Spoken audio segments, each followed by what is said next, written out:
Game number 68 as the Boston Celtics host the Minnesota Timberwolves. Welcome into the Celtics pregame report with Josue Pavone on CLNS Radio. I'm alongside Jerry Zgota of the Star Tribune. Jerry, I appreciate you joining me to preview this matchup. That is, if there is a matchup, due to all this snow. Did the Timberwolves get in okay? Yeah, they actually came after their game against Washington Monday night, moved up their flight, and they were supposed to come Tuesday afternoon, and they flew out, and they're there in Boston. They're ready to go. I assume the game goes on. The storm should be long gone by then. Just a matter of how many people have trouble getting to the arena. But I'm sure the show will go on. Absolutely. So I have to start off this report with one of the biggest stories heading into the regular season this year. That's Kevin Garnett's retirement. So from afar, it seemed like Garnett was going to gear up for at least one more season with the Timberwolves. Tell me what happened, and why do you think management decided that they no longer needed Garnett's services in helping develop Karl Anthony Towns? Well, the only reason you might have assumed that he had one more year is because he had a contract for one more year. I mean, he couldn't play the last 2 years. I think he had trouble even getting on the court, and it was clear that his time had passed. And, when he came back, that was all Flip Saunders doing. Flip brought him back. Their relationship, all their years here. The idea was for KG to come back, get involved in ownership eventually, and then unfortunately when Flip died, everything about that changed. And maybe if Sam Mitchell had stayed as coach, he would have probably stayed out as a mentor. But I think Tom Thibodeau spent that whole year away from the game. He went and visited 13 different franchises. He developed a plan of how he wanted to structure, if he got another chance at it, how he wanted to have say in personnel decisions, and wanted whatever happened in Chicago not to happen again. And I just think it was a simple case of he's waited for this chance, and he wanted to be the voice. He didn't want to have, for as great a player as KG was, he just wanted to run his own show and didn't want to have the shadow or whatever of KG there. And I think they just agreed that I don't think it was a buyout. I think he just paid him his contract, and off he went. But if Flip or Sam had still been here, it would have been a different thing. But unfortunately, everything changed. All right, so the Timberwolves are 28-38 entering this game. They're a few games out of 8th place for that final playoff spot. Is there a feeling of disappointment in Minnesota if they don't make the playoffs? And do you see them reaching that mark next season? Yeah, I think starting next season, I think you've seen in the last half, I think people were disappointed that they started so slowly, and there was all kinds of panic here. People saying, "Oh, he's not the right guy for them." And I always said, give it a year, give it a season, and see what happens.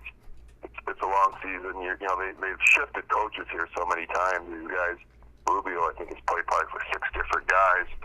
It doesn't always happen right away, and especially with Thibodeau trying to get them to do things that they're not used to doing or don't want to do. Young kids who don't want to play defense.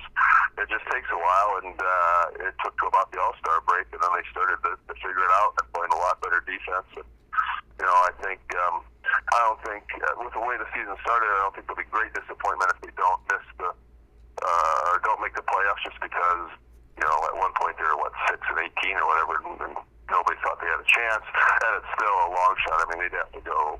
Well, they got 16 games left. They probably have to go 12-4 or something like that, 11-5, unless Denver or any of the teams they're chasing completely fall apart. But the other thing with the Wolves is they do not have a great schedule. They play a lot of road games. I think 13 of their last 19 are on the road. 3-game trips, come home for one, go out for 3 more. So it's a long road to the end here, to the end of the season. Which player has impressed you the most this season? Well, I guess Towns, but actually, talking most recently, Rubio. We always said, if he ever became an offensive threat, whether it's shooting or being able to finish, he had everything else, and people just kept waiting for that. And the longer you waited, the more it seems like that was never going to happen. And I don't know if it was the trade rumors that sparked him or what it was, but since the All-Star break, he has been different in terms of aggressive, getting to the basket, either creating for others or actually finishing and scoring himself.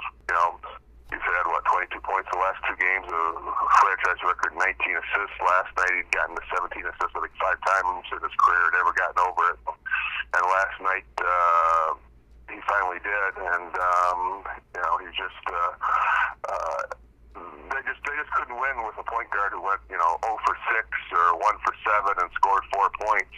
You just need more out of that position. And in the last several weeks, he has been that. And if he can continue to do that, that is what they've been waiting for him to become. Do you think him and Chris Dunn can coexist with each other, at least for one more year? Or do you think eventually Chris has to take that role and become the starting point guard?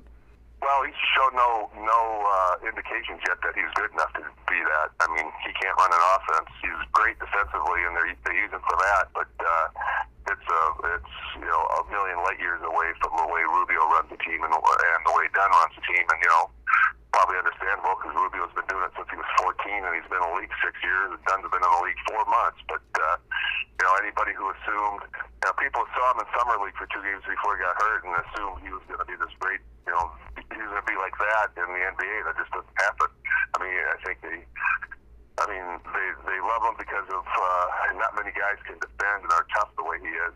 They'll obviously find a way to play him for now, but to just assume he's the guy who steps in just because Thibodeau drafted him and has invested in him.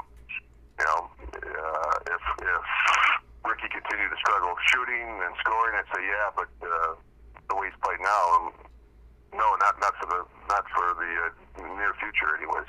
Yeah, it's funny how people think that a player or any player in the top 5, drafted in the top 5, could just come and make that transition so easily. That's obviously not always the case, right? No, and he's a little bit like Rubio too, that he can't shoot. He struggles to shoot. They're hoping that he's strong enough that he will be able to finish and kind of minimize that. But Thibodeau loves defense. That's where it all starts with, and that's obviously why he drafted him. And certainly he will play him. But we'll see. We'll see how the season ends. We'll see how Rubio finishes it, how the Wolves finish it, and there's all this talk that they wanted a bridge guard to get to wherever, whenever Dunn can take over. I think Rubio is the bridge, and that bridge may be pretty long if he keeps playing like this. CLNS Radio Celtics pregame report is being powered by the SeatGeek ticketing app, the smartest and easiest way to buy and sell sports and concert tickets. Get a $20 rebate on your first purchase by downloading the free SeatGeek app to your phone. Go to the settings tab and click add a promo code and enter the code CELTSNEWS. That's CELTSNEWS, all one word, for a $20 rebate, and so SeatGeek knows who sent you. Jerry, what do the Timberwolves need to do to beat the Celtics tonight? Well, they need Rubio to keep playing like that. It wouldn't hurt if Karl Towns had another 39-15 game. Yeah, that would help. Yeah. The guy who's struggled a little bit lately has been Wiggins. They've thrown all kinds of stuff at him defensively. He's kind of struggled with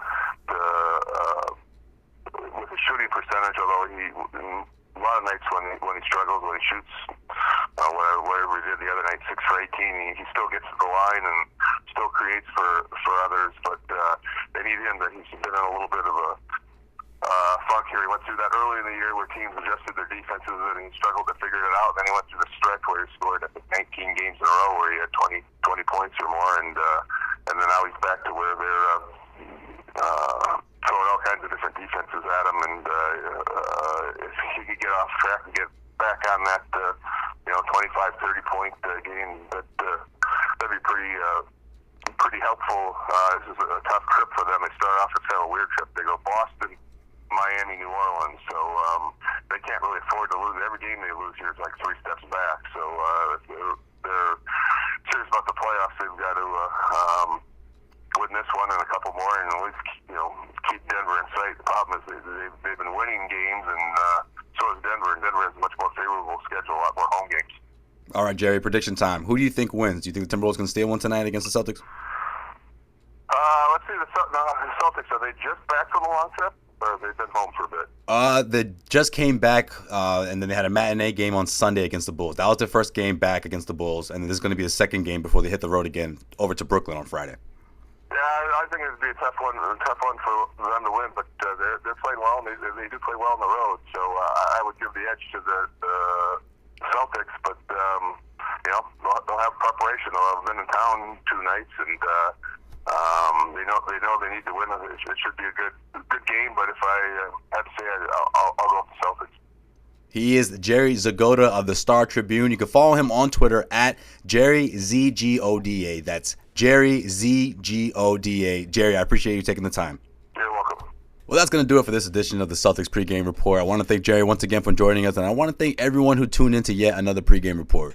Check out tonight's postgame show that will air immediately following tonight's game on clnsradio.com. You can call in toll-free at 347-215-7771 after the game to get on the airways, or you can listen, just like this show, on demand, anytime, any place, anywhere on the CLNS Radio mobile app. We'll see everyone back here Friday night as the Celtics will travel to Brooklyn to take on the Nets. Weekday shows air on the Celtics Newsfeed channel on iTunes, Stitcher, and the CLNS Radio mobile app. For today's Boston Celtics pregame report with Josue Pavone, this is Josue Pavone signing off.